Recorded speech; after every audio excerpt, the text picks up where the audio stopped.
Alright, so we got the sequel here. Now, I played, because you remember I played the original, and I hadn't played this one before. So I went back after I did that run, and I like downloaded it, and I played a bit, and immediately I looked for milking. I looked for a counterstop, and I found one, and I posted a video with it. But I wanted to do a clear, because I wanted to talk about this and also some strategy stuff. Now, this isn't my... Unfortunately, this isn't my best clear. I did several runs, and I recorded several runs, but the clear I liked the most for the milk, I think the best milk was in this one, and unfortunately, this gets kind of sloppy near the end. Now, it doesn't matter. Like, if you milk, you get hit a lot or whatever. This game is pretty fair. So how this game works is that when you score, when the milking works, the score, you hit like, I want to say it's like 10 or 15. I believe it's 15. You get after a certain point. So it's after 50,000. 50,000 is the original high score. It's been overridden by mine. And after that, actually, it's probably a little before 50,000. We'll see. 0 out of 20. I get here early here, so I made a mistake early on. I put myself into a bad position. And so we're gonna go through this section. The first stage is pretty simple. There's not really much to talk about. These spider guys, I don't really ever kill them that often, just because of spacing. Like they do have a lot of health. This game has a lot of enemies that unless you like. There it is. So 20,000 is the point at which you get, and I think it might be 20,000 for each life. I didn't like watch when I milked because I only milked for score, not for health. So anyway, so you know, all these stages you can kill every enemy on this stage, but some of the enemies on this stage I don't think are possible to kill because you can't fire backwards. I don't know. Maybe there's a way around it. This mid boss, I just bomb. Don't worry about it, and then you get. That's 20. Yeah, it's 20,000. So for every 20,000, you get new life. So for example, here, you fire these guys. That guy, I don't think it's possible to really kill him unless you probably follow with your option, because of his positioning. So there's certain enemies on this stage that I don't think are killable. Maybe, who knows?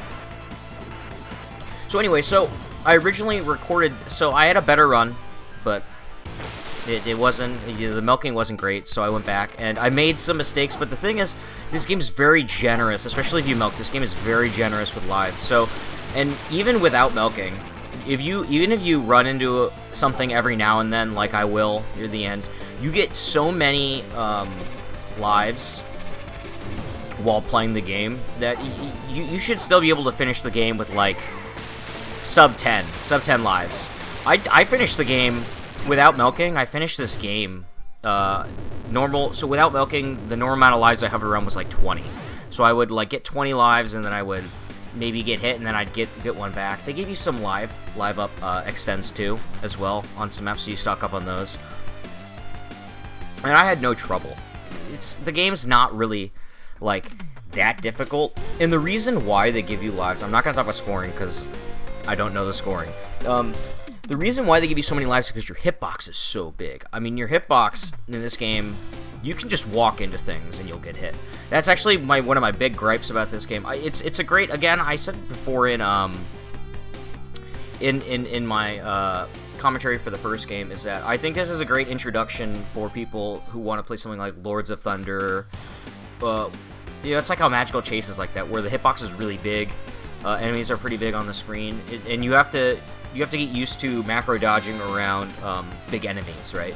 And the way these games are designed is different than arcade vertical games. These console games are designed to be a little, and if everything's a little bigger. So now we have our second characters we can fire backwards now, and this section's pretty easy to route. This stage, I did better in an earlier run. I made some mistakes. There's some sections of this stage that still throw me off, just because of it's. One of the problems with this game is that you'll end up doing circle strafing, which is on bosses, and it's just how boss design works. This boss design in this game is all about circle strafing. I mistakenly took speed up here, and I didn't want to do this. I'm supposed to stay at low speed because I will just walk into something, right? I wanted to kind of position myself closer to the edge, and I flew into him, but I was able to make it out here. That's where you want to end up, so you want to go down and then up to there. Now this enemy you can kill. I've never done it. I didn't bother. It seems like a waste of time to me. So I took my speed down, and I'm gonna bomb here for these guys. Pretty simple. Just clear the wave. Now you don't have to bomb them, but I just like originally I would have saved the bomb for this section, but then it's really easy to route this section. Actually, it's not that hard. You just kill these guys real quick, and then you just go down. And there's no reason to use a bomb here. I missed that one though at the end, but you can clear that whole way without bombing, so it doesn't matter. Go here, a little section. We get stage 1 boss when the first game appears, but he's just gonna throw health at you, so you don't have to worry about it. A little extra health, and that's gonna be very helpful because I'm gonna get hit a few times here. You can, so in my better runs, I can end this stage with 11 health. That's with 5 health from the first stage, which I didn't get because I got hit from I like raised something. And then normally I can play this boss pretty like perfectly. So I'll explain here. This is where the circle strafing issue comes in. So this boss is pretty simple. You want to avoid the tentacles, kind of move around. It's not that complicated. I think I get hit by one of these. Yeah, I got hit moving up. That's just a thing that happens. This is why this game has so many lives. Okay, so this is where you circle strafe a lot. A lot of bosses in this game have these patterns where you just rotate around them and they fire in a circle. And I mean, it's not a bad. It's not terrible design, but quite a few bosses require you just to move around the screen. So that's the one thing I don't quite like. I mean, I like a lot of the wave formations. I think wave formations in this game are fine. I just think some bosses end up a little stale because they do the same thing multiple times, and it's often a little cheap because it's very easy just to get hit by that stuff. And again, maybe it's a balancing thing because you can get so many lives in this game. You know, they put in a little fail-safe there. Okay, I get that speed down. I want this speed down for this boss. So this first boss, pretty simple. You're gonna be using a lot of it's just again this kind of circle strafe around the screen. So he preps up. And this is purely this is very easy to memorize. You just go around and just pay attention to where his arms shrink and where they go up, because where he always moves left and right, and then he'll put the arms in. You can just go around and ignore that. Then he goes around the other direction, and they're not extended yet, so you can go down, and then you want to turn around. Pretty simple. I mean, it kind of explains itself. Okay, it's easy to kill, and then what I do is immediately bomb. I don't want to deal with this. He starts throwing stuff, so immediately bomb. Just deal with it, so the arms block shots. See, I got hit there again because of the circle strafe. In my other runs, I actually don't get hit by this guy at all. So it was just unfortunate. The arms block the bullets, so you have to aim at the head. That's why bombing there. You can bomb there if you point blank fast enough. You can bomb there and kill him with the bomb, and then he goes right to stage 3. So a lot of this is just preparation for milking. My controller disconnected here. Get some story. So now, like I was saying, so the reason why I wanted to record this, I had to record this, is because I just want to show off some milking. You know, something simple. I don't think this is the perfect run of the game. I kind of the problem with this game is that once you have so many lives, you kind of just like, well, I don't need to dodge that. I'll just brute force my way through this. And I mean, because you don't get really any once you counter stop for score, like you don't get any bonuses at the end game. So it's not like you should like.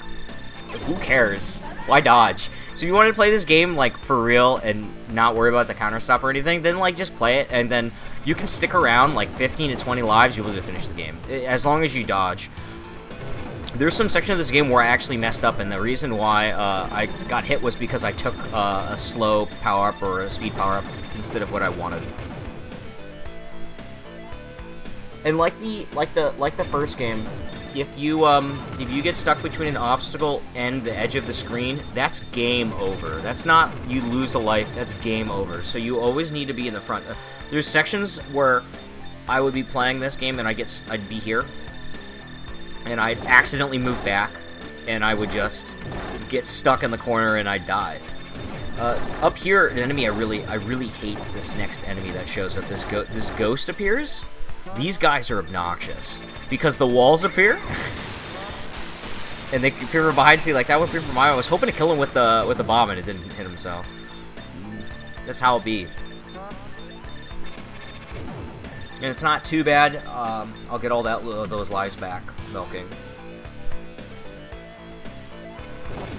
So next section, these little speed up. There's these little worm orbs that appear, and you want to kill them quickly because they're really annoying to deal with. They put out in the first game on the first stage there was this like barrier kind of slowing powder, and that's these guys put that out, and it impedes your movement. And then they keep moving around, so you want to make sure you avoid them. And it's really easy just to point blank them, but they come from behind, so it can be a little tricky. Sometimes you can. It's really easy to route, actually. It's not that hard. Get these guys that throw stuff. I just bomb this. There's no reason to bother because they're behind an obstacle, so they're just gonna throw stuff at you. Now, I just say a lot of times, just bomb this, but I mean, my bomb timings, are pretty strict. I hold bomb unless it's necessary for killing sections. So, generally, I bomb to clear a full wave. I bomb to deal damage to a boss. But I don't bomb, I don't bomb defensively, really. So, you have a slight, when you bomb, you have a slight invuln. You can see it, you blink. It's not really effective as invuln. You can't use it. Actually, I use it on a boss near endgame, and I was hoping to use the slight invuln to pass through an object, and it just didn't work. So you have to be careful about that. I do bomb. I bomb here.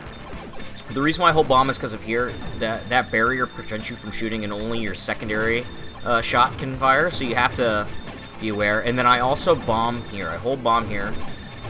In some way, I actually bombed a little late in that last section because I could have bombed a lot earlier, but it worked out because I cleared most of the way pretty fast. Just how it is.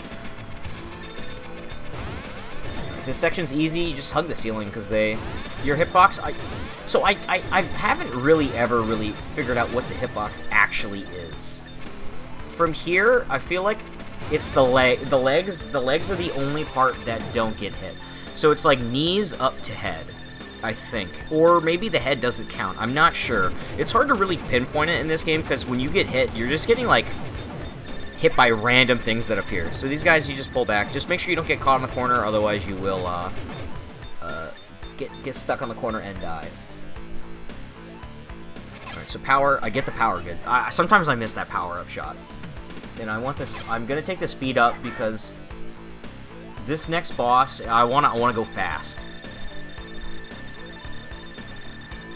So this is I consider this boss one of the milking spots. So there's a few milking points in this game. This boss in the first stage is one of them, in my opinion. What they do is they have fire. They shoot fire out, and you can just blow this fire up, and it gives you tons of points. I'm gonna get to see how many lives I get from this boss, like from this section alone. Like, I think I get like 1 life off of like just See, I get 1 life just from that. And imagine if you just like circle strafed around the screen and just milk that. Now this section, normally I dodge it, but today when I was recording, I actually got hit by this a few times, and because I blame it on the speed. My speed's too fast. Last time I did this, I didn't have like super high speed, so I don't walk into things, and the speed actually makes this annoying. So I'm gonna, on this boss, I'm just gonna point blank and tap dodge. So, use the bomb, just for some damage, and then slowly tap dodge back. Pretty simple. It's not, you know, it's not that complicated. You know, you just need to make sure you're there. You can play on the outside. It's a little more risky because he does fire off shots that come from above, so you have to be able to make sure you can hit them. Alright, so now we're getting to the section where we start milking, and we'll talk about this. And that section is going to be long. For the sake of the video, I will speed it up. Note that I didn't use any save states or anything, so just be aware. This is a kosher run. So, I have nothing to say during the downtime. You know, I'm not a philosophical commentator like some people are. I like to just talk about mechanics and stuff and just pull through them. It's pretty boring. But I mean, if you want to get some thoughts on the game, I mean, there it is. So this section starts. I want to speed down immediately because this I have died quite a few times to the floor on this stage. Immediately I go down. I think you can kill this guy, but I just don't feel like it's worth it. It just doesn't seem worth it to me because that smoke. I just like to move out of that smoke immediately because it really just hits you as you go down. This section, there's so we got here. Sometimes I get hit by that head that comes out because I'm not positioned right. Again, here, this happens here. I just bomb, and then I put that out so I can just stop the smoke from hitting me, because you can cancel it out with your bullets. Alright, coming up, this section, I actually almost died there. I actually died there earlier to that section. Now, I forgot, you can move to the right and dodge that. I did it actually before, and I made that mistake, and I got hit by this. Even though, in the run before this, I perfectly went around it, but there's like a lapse of judgment sometimes when I play this stage, because like I tend to forget the sequence of the saws. It's like with the stage 2 in the first game. I'm also like that. I will forget the sequence of the saws, and I will just get hit by everything. I hate these speaker cones. So they appear below, and they're so annoying. Like I've been hit by that fucking so many times. Alright, down.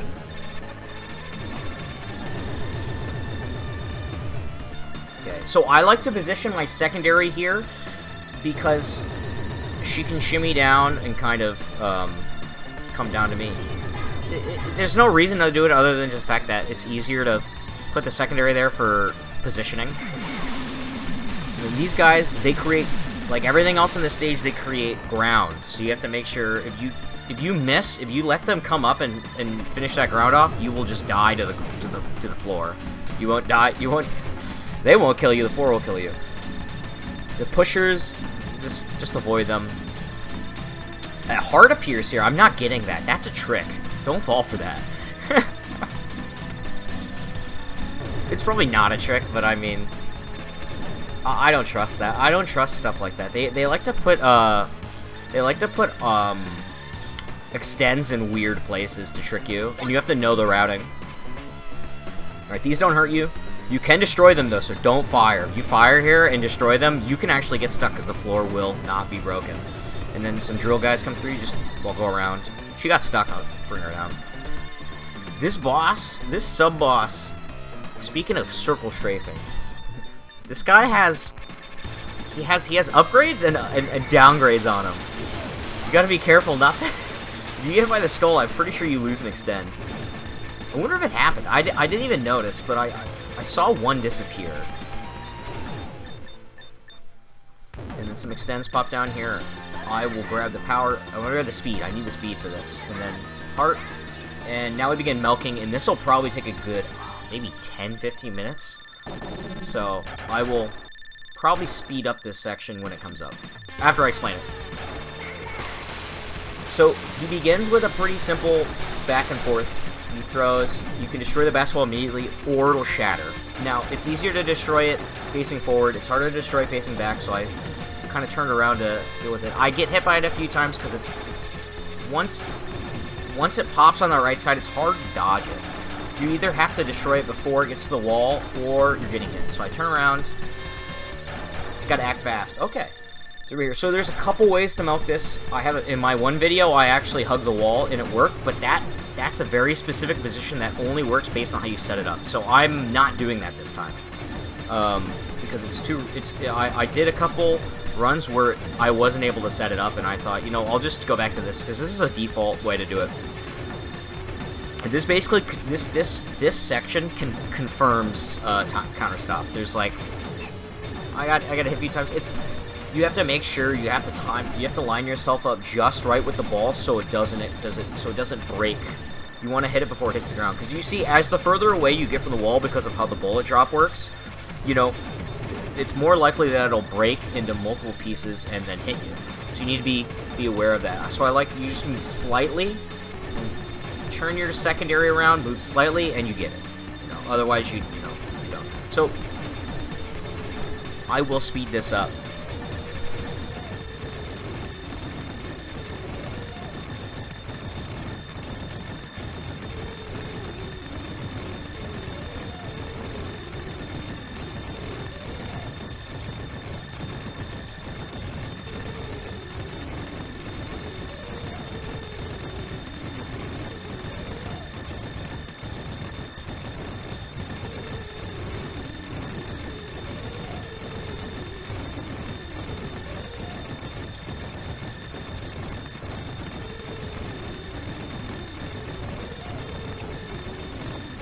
Alright, so I'm hitting near the end of the counterstop. So here I am going to start pulling up here, because I can basically confirm that I'll get this. I'm gonna get the high score, and then I'm gonna pull up. So I start by bombing, just for some raw damage, because I haven't done any damage to this guy yet, so you gotta remember that. So I'm gonna start shimming around. I'm gonna get hit a few times, unfortunately, just because I haven't done this method in a while, because I'm so used to the other timer stop. So I forgot I did mess up some of my rotations. Now I'm gonna say, you're gonna ask, why do this counter stop, right? So why trivialize the game? Because here's the thing. So this game's easy. All right, see, I'm already now. This game's easy, and I have 52 lives from that counter stop. I could have had more if I could have probably had 55 to 60, depending on how I played the first couple stages.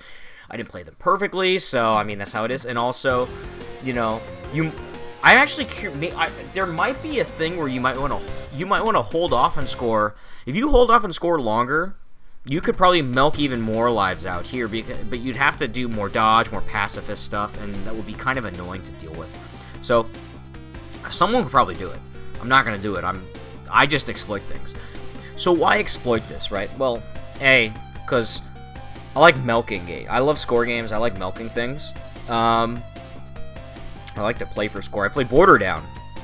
It's the opposite of this, where I have 1 life. I have 3 lives of Border Down. 1 life technically because I play on yellow and red all the time, right? So, I mean, I have 1 life in that game. It forces me to really play pinpoint. I gotta be precise. I can't make any mistakes. I gotta be mechanical. But when I play like this game, or I play Lords of Thunder, you know, I like these games. They're my fun games. They're my popcorn games. The games that I play to have a good time. But if I can, and you know, I don't really care that much about like if I get a great score or not in Lords of Thunder. It doesn't matter. You know, I get hit by random things. I don't care about optimization that much. I'm playing the game to have fun. I'll clear it, you know, and I'll have fun. With this game, I'm not worried about clearing it. It's not that hard to clear.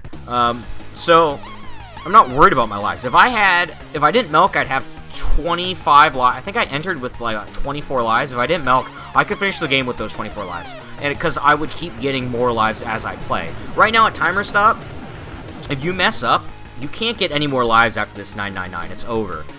So the reason why I wanted to milk it is just for the. It's like it's nothing like Pink Sweets, but it's like Pink Sweets Infinite bug. Why do people do the Pink Sweets Infinite lives bug? Because it's you can brute force the game because of it. So why not do it? It's fun, and it's also fun to bug game. People like bugging games. I'm not alone in that. I like doing funny things in games. I like playing gremlin characters and fighting games and doing kind of like stupid things, finding D-scale setups and stuff like that. That's fun, you know. It's fun to find jank. Anyway, so in this first section, initially I used to play this just straight up and down, but it's a lot easier just to preempt this in terms of fighting enemies. I'm gonna grab the speed up because I'm gonna need it here. This is a pretty simple level. I like it a lot. It's sort of like a sideways train level if you really think about it. So I'm gonna go up just to get these birds. And then we will have our first encounter as like a mid-boss kind of thing. Just bomb them. It doesn't matter. They're pretty tanky, so you don't want to... I wouldn't fight them with bullets alone. I just prefer to bomb them. And then here we have these guys. I used to fight these guys just straight up, and that was stupid. You can just do this. I think in one of my earliest runs, I lost a bunch of health because I was just sitting underneath them while they were dropping the top hats and shooting above them. Like, the other day I was playing, and I was just like, why am I doing this? Why don't I just fire from a diagonal angle? It's a lot easier. You can just avoid all the... I mean, that's probably what was intended. You can avoid all this stuff in the first place. If you're playing underneath, you're gonna get hit. Then next, I couldn't remember what was next. I believe it is the drills, which... No, it's these guys. Okay, these guys are easy. Just fire up. They drop like bombing mushrooms, so I just try to avoid them. I think that's Mario. Yeah, it is Mario. They're jumping green mushrooms. Oh, that's more of the SNES hate. Alright. So these guys, I forgot that they pop out of the ground, so I got hit by the first one. It's funny, you know, I played this game pretty frequently the last few days, but there's always stuff that I just forget that happens. Because there's so many different enemy encounters in this game that... Because I haven't fully memorized this game. Again, because once I learned the score the counterstop, like, I have so much health, like, I have so many lives, like, why memorize? I can just brute force. But it's kind of bad. I forgot that was there. It's kind of bad. It's not the way to approach the game, but I mean, it's not a deeply difficult game, so it's not like I have any issues with my thing. I forgot they fire and explode. I had my gun in the wrong position. Because they fire... I was moving and shooting. That's something on this stage that annoys me, is that you can only... You have to stop shooting to aim. And so sometimes I'm so used to, like, auto-fire that I'll forget that I have to turn it off. And then these guys are pretty easy to kill. I just want to bomb this guy for the sake of he shoots out stuff. So, he's like... Chili pepper fish? I don't know what that is. So I just like to bomb that guy just to be sure. This guy's easy to deal with. You can just point blank him because he fires out like little saws. And they instantly get destroyed by your power, and you don't have to worry about this. Initially, I was worried that I would get hit by his saw, but it dies on impact on point blank, so it doesn't matter. All right, this section drove me crazy for a while. I lost a lot of lives on this section when I first played, and then I realized, oh, what am I doing? I can kill bullets. I forgot you can shoot down bullets in this game. So like, why worry about it? Just take it slow and bait out. So these things appear. You can bait them out. They appear based on like your position. So I like to fire while I'm drawing out the shot from this thing. I can bait these things to appear. See, I baited them to appear on the right side when I was going after that. Same here. See, I baited them out to the middle. Once you figure this out, this boss is pretty simple. But if you didn't figure out that pattern, this boss can be a pain in the ass. It really can be. And I'm gonna pull the side here for this one. Pretty easy. This boss doesn't have that much health. It just takes a while to do it. The next two stages are... It's not my least favorite. There's many parts. This game. Okay, so we talk about this thing in shooting games. Because I'm thinking about the Signy review. where Spiders talks about Battle Aranaxi, whatever it is, and it was talking about how the concept was that there are some things that you will be hit by, right? And this as a concept, it's kind of a weird concept, because I think in a lot of arcade games, you're not expecting to get hit because of how extends work. But in console games, and this is kind of where the Euro-ness comes from in a lot of Euro games, is that in console games, I talked about this in my video, console games have this overlap, this kind of stylistic overlap with platformers and other kinds of games that have health bars or health systems or some kind of like shield systems, and that causes a balancing issue for console games, because look at this game. I have 50 lives. 46 now because I got hit by that laser that I thought I canceled. Oh, also, I think I got hit by something here. These walls hurt you. Some of these walls hurt you, which is really annoying, and you just walk into them. So that's why I'm glad. That's why I like to brute force this game with lives, because there's just so many situations where even if I have the routing perfect and everything, and if I have like speed a little too high and I tap too much with the screen scrolling, I just get hit and I lose a life, and it just kind of makes my run a little more annoying. It doesn't make the run harder, it makes it more annoying. I'll move back into that. And so there's a lot of things where the way these games are balanced based on live systems, shield systems, the devs have to think about, oh wait, I gotta balance this game now. So when that Battle of Aranaxi guy was thinking about balancing his game, he put in these shield systems, these crazy things, and it was sort of like, well, you have to get hit, right? The shields are too strong now. Your lives are too strong, so they have to be hit. And for arcade game design, this makes no sense. Guwange is the only game with the health bar. This boss is easy. You just make sure you you stay in the middle to shoot the bananas. That's a mistake. You want to move out of the way and then move back into the center, or wherever the monkey is, or the bear. I don't know what this thing is. It's like a panda. But you know, when we deal with this problem with having lives, you know, we have to add this extra thing where there's cheap things that'll just appear and hit you, and it's like there's just certain things that'll pop out of the corner of the screen that you just won't be ready for, and you either, you know, it's a console game, so you get to play a lot. You bought it once, you play for free, or well, I guess they balance these games. Some of these people balance these games for the rental market too. So it's hard to say how much is the rental market and how much is just the game design itself. Here's some lives here to pick up, and it's actually something I tend to forget about the rental market in terms of that. But yeah, so when we have to put some cheap stuff that'll hit you, because you can just farm up lives, or the game gets to be too easy because you can just get hit and it doesn't matter. And I mean, look at me, I'm getting hit and it doesn't matter because I cheesed the game. So I mean, it's not the real experience, but it is also, I mean, is the infinite lives bug in Pink Suite's the real experience of Pink Suite's? No, but I mean, it doesn't mean that you can't do it. You can do whatever you want. But you know, it's a flaw of design. And I like this game a lot. I do like this game. I like this game more than the first game, and I like the first game a lot. But part of this is an example of things just come and hit you and you're not ready for it. Now we have a speed up section. The screen turns red, which makes it hard. I want to grab the lives just for the sake of grabbing them. So I lost a few on this stage so far. Okay, this boss. You gotta. There's gonna be 3 stuffed gotcha animals that's gonna pull up, and you gotta kill them. They're pretty simple. They shoot 3 different. So this one shoots sideways blasts. Very easy to deal with. I got hit in the corner again. These hitboxes are massive. You're just gonna get hit. All right, next one. Pretty simple. He comes up. He fires Hanafuda cards. So.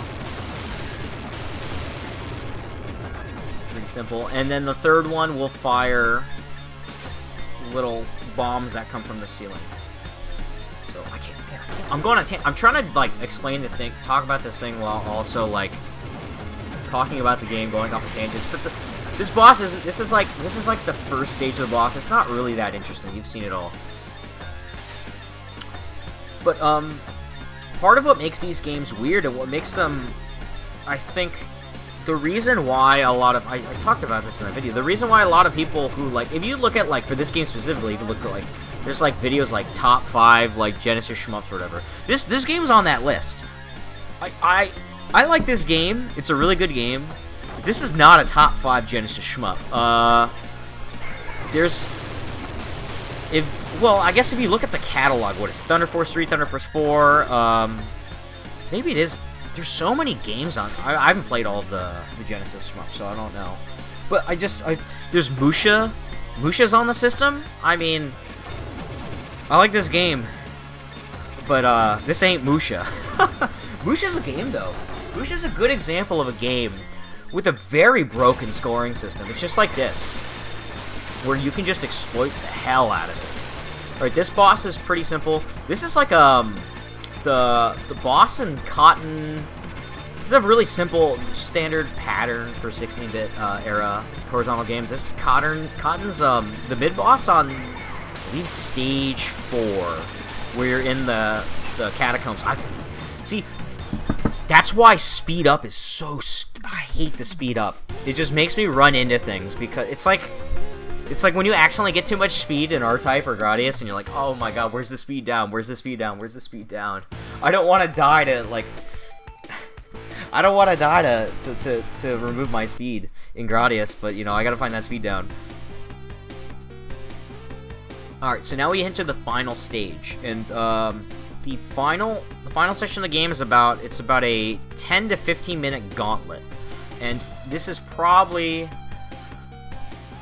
I don't want to say I don't like this stage. I think I dislike the stage before more because the stage before has a lot of stuff that I just feels like it's just like dirty. It just pops up and it's like, oh, well, you better have known that this was there.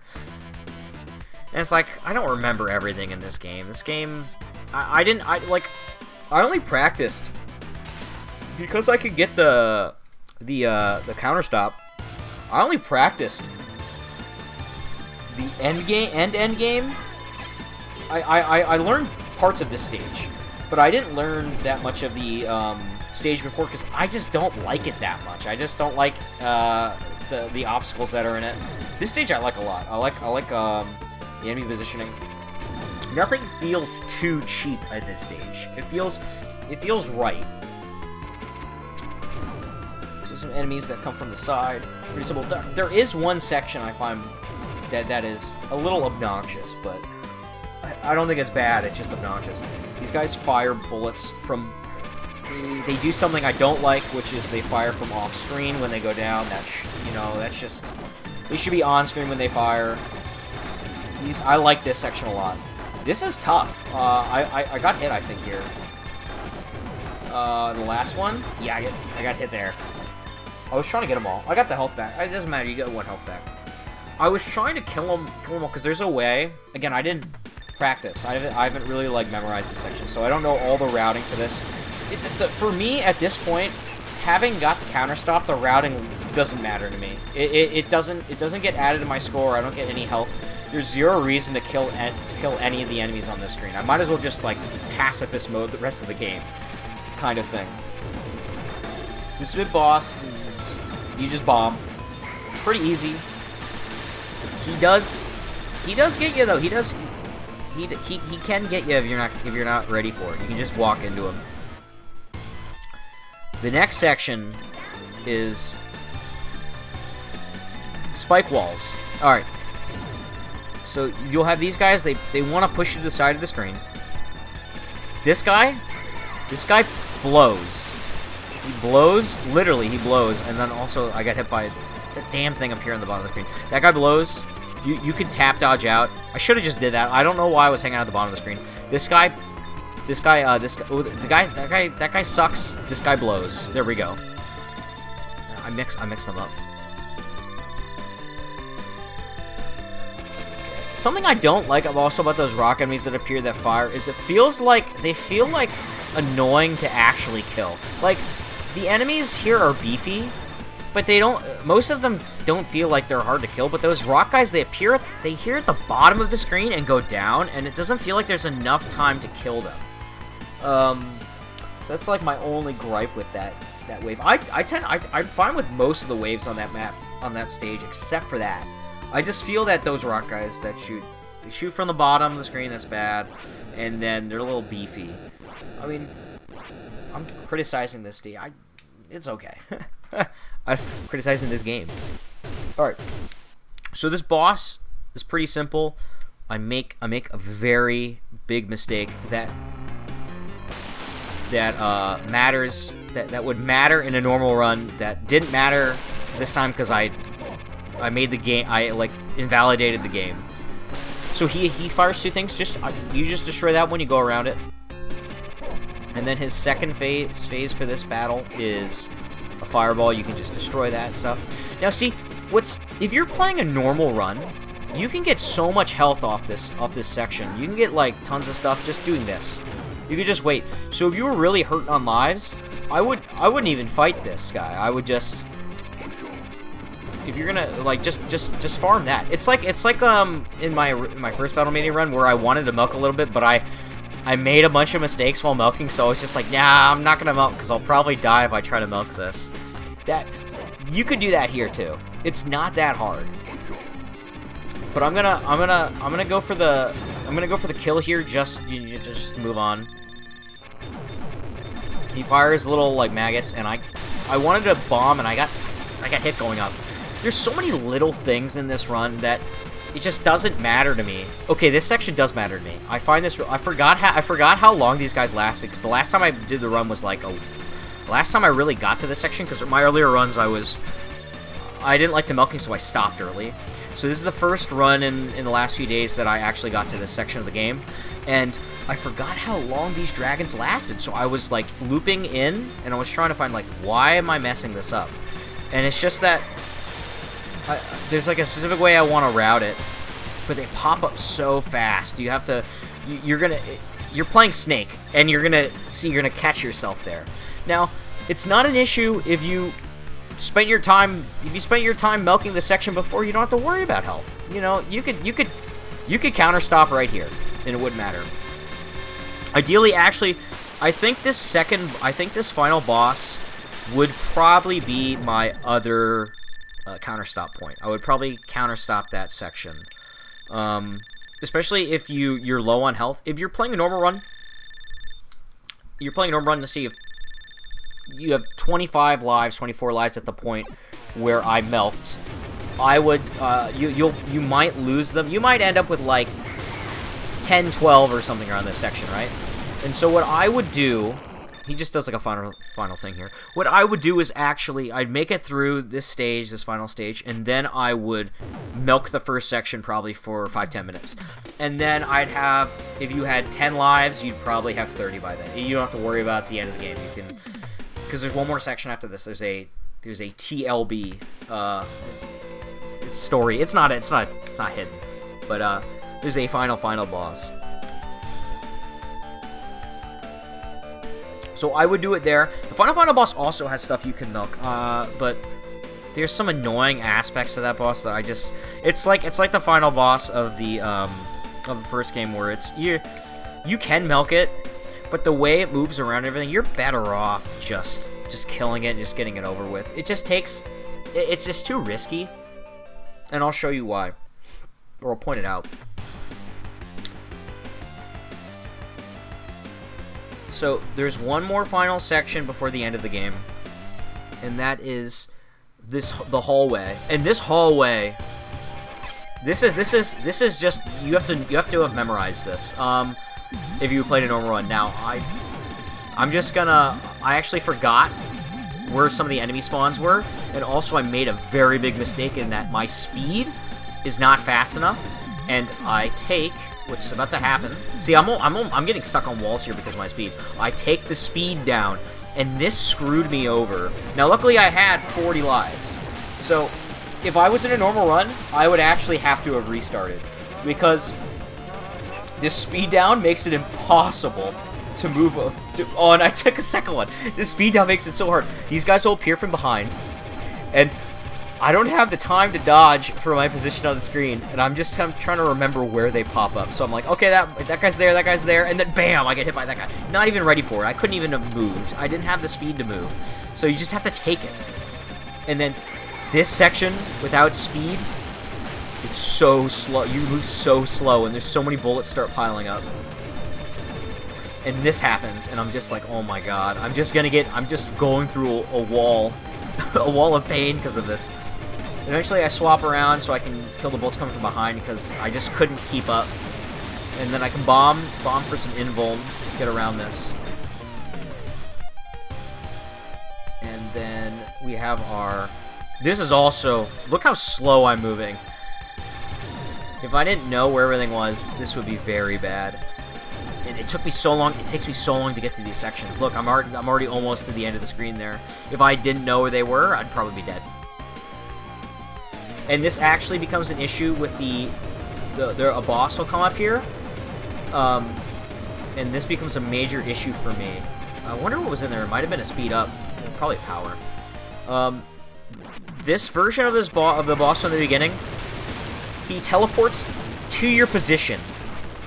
So I didn't have the speed to dodge that. I didn't preempt it fast enough. See, that time I was able to. I remembered that, and I was able to move.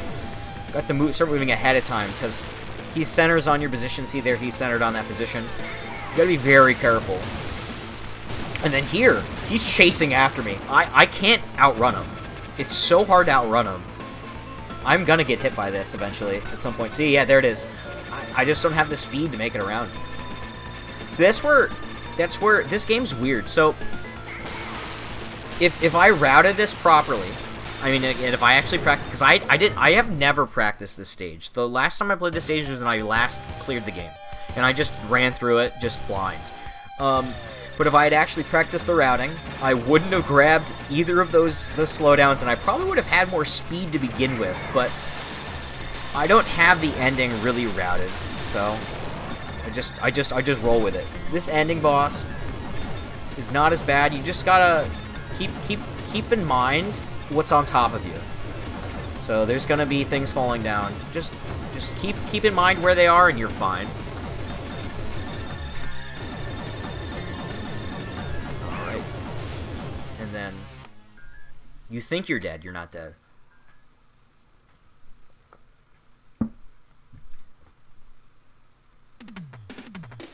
And then one last final section. This game, again, the end game of this game is a gauntlet. If you're not ready for it, you don't have enough lives, you will hit everything, you'll get hit by everything. This boss isn't that hard, though. This boss is pretty simple. Well, actually, I don't know. I know what it does. I think there's a little ending here, where it seems like an ending.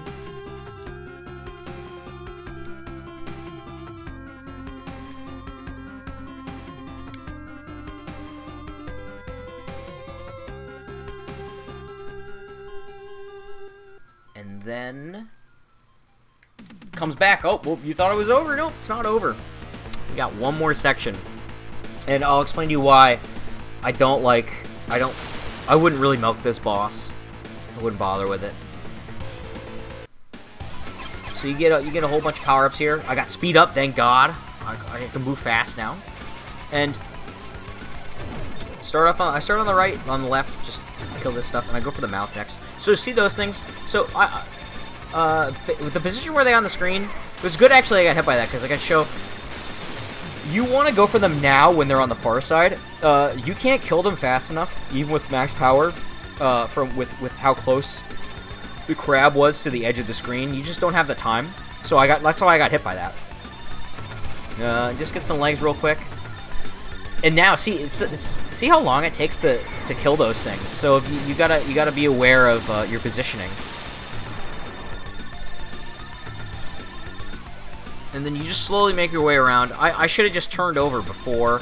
It's a weird position though, because you gotta aim up, and then if you aim too high, you don't hit it. This is a good position to finish off that section. Turn around, finish off this, and this is where I would say you could try milking here, but I wouldn't do it.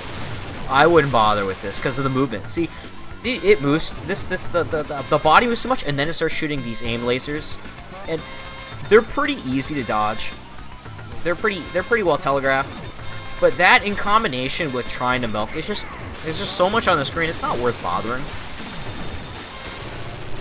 If you're gonna counterstop or something, you should have done it, like, much earlier. Anyway, yep, that's the game. Pretty simple. Again, this game, it's not hard. Even if you didn't counterstop, you could still get enough lives to finish this game. My first clear of this game, I did not milk. I finished this game normally, and only after that, because I had my save states, and I practiced stage 3, and I'm like, oh wait, you can milk the stage 4 boss, and I'm just like, why am I not milking the stage 4 boss here for 999? So I did that, and then I played the game again with like max points. I'm like, man, just blast through this game, no worries. Unlike my first run where I was like, oh, I had like 9 lives left on my first run. I was like, oh my god, can I make it through this? And then they threw that gauntlet at me. I'm like, when is this gonna end? When is this ending? But despite some of my gripes, I really like this game. This is actually probably because I hadn't finished Batrider. I've never cleared Batrider. At least one credit clear. Batrider was in my top 5, and I took Batrider if I felt it wasn't fair, even though I love Batrider. Because of that, this game's on my top 5 now. But I mean, well, both games, 1 and 2, are in my top 5. They're number 5, and just they're fun. You know, there's a lot of flaws. There's a lot of flaws with these 16-bit Genesis games, and, well, 16-bit games in general with the big hitboxes. They're very old school. They kind of have imbalanced systems. Enemy waves often... Enemies might be too big, bodies might be too big, and you can fit less on the screen. You know, it's this weird compromise between this platformer world that exists in the 16-bit world and the legacy of Gradius and R-Type in the arcades, right? And then all those games, they became console games. You know, this is a game that anybody can pick up this game and be like, I understand the concept of a platformer, but I'm flying now, right? And it's so visually clear to somebody who plays those games that this is something that they can play, they can beat. Versus, like, a vertical arcade game is so foreign to a 16-bit player in some way, right? Like, I'm not saying, like, because I mean, like, everyone can play Musha, right? And Musha's actually, I haven't played Musha in so long. I can't remember how difficult Musha actually is. But I kind of feel like Musha is, despite being a vertical game, is a lot closer to this in spirit, because all those 16-bit games have bigger enemies. They had the same kinds of bullet patterns, just in different directions. It wasn't too complicated. There were a lot of stage-oriented things. I mean, Axelay has terrain. Nexer has terrain. I mean, there's like there's obstacles. Look, all these games have the same core DNA that it makes sense that a lot of console people like these games. And I mean, I like these games. I'm not even like a big platform fan. Like, I use Sonic in the video. I don't even like Sonic that much. I like Sonic 1 and 2. Maybe 1 through... I like Sonic 1 through 3. I've never played Sonic and Knuckles. I'm not a big fan of the 3D games. Even Sonic I'm not a big fan of. I don't like the platforming that much. I'm not a big platformer guy. I'm a big run and gun. I'm a run and gun fan. So that's why I like this stuff. I like run and gun games. So, anyway, this is a great game. There's my timer stop video, where you get to see me you get to watch the sped up version of me doing 999, and now you can do it too, I guess.